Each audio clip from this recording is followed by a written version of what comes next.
একটি $5 million lottery পুরস্কার ঘোষণা করা হয়েছে। সেই পুরস্কারের দাবি নিয়ে 3 জন ব্যক্তি এগিয়ে এসেছে। লটারি আয়োজক 3টি টিকিটের দিকে তাকিয়ে বুঝতে পেরেছেন যে এই 3টি টিকিটের মধ্যে কোনটি আসল। এখন আপনি কি এই 3টি টিকিট দেখে বিজয়ীকে অনুমান করতে পারেন?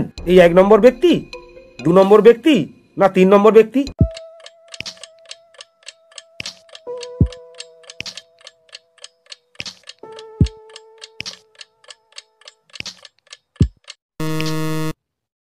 যিনি বিজয়ী তার টিকিটে একটা স্টার আছে, কিন্তু এখানে দেখা যাচ্ছে একটা স্টারের 2টো টিকিট এসছে।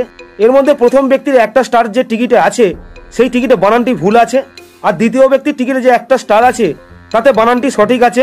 অতএব এই দ্বিতীয় টিকিটটি হলো আসল। পিটার একটি লুকানো সম্পত্তির মানচিত্র খুঁজে পেয়েছে। তিনি সেই মানচিত্রটি অনুসরণ করে একটি পিরামিডের ভিতরে এসেছেন। তিনি সেই পিরামিডের ভিতরে কোথায় ধন আছে সেটি পাওয়ার জন্য একটি ক্লোন পেয়েছে।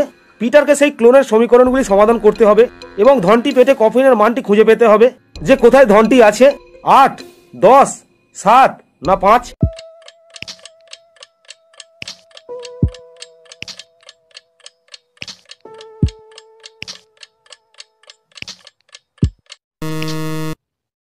কফিনের মানটি 8।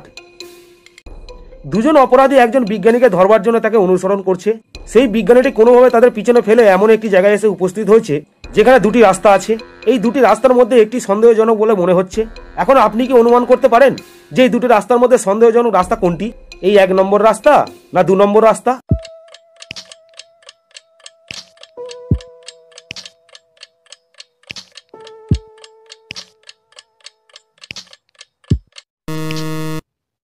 এই দ্বিতীয় রাস্তায় যে গাছের ছায়াগুলি আছে সেই গাছের ছায়াগুলি ভুল আছে, কারণ সূর্যটি যেদিকে আছে কিন্তু এই গাছের ছায়াগুলি সেইভাবে পড়েনি।